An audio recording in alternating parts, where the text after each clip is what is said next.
Standing alone in the shallows, nearly motionless, the great blue heron is easy to overlook until it moves.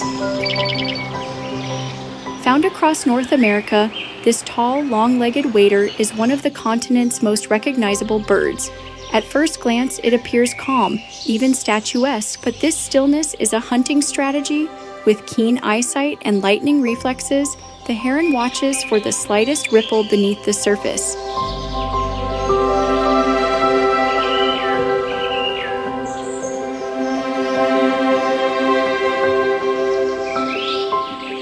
When it takes flight, the heron reveals its prehistoric form, broad wings unfolding with slow, deliberate power.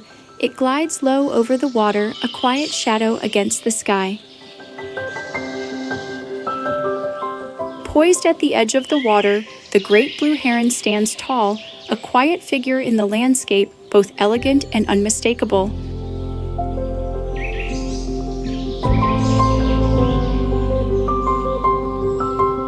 Feathers of soft blue-gray ripple in the wind, blending into the wetlands it calls home. Rivers, lakes, marshes, and coastlines, the heron thrives wherever shallow water meets open space.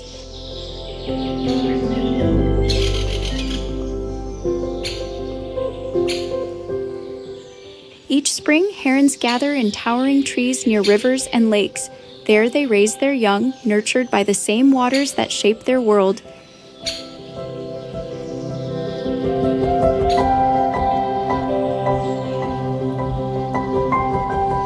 The great blue heron is a quiet guardian of moving waters, a symbol of grace, solitude, and the wild places that flow all around us.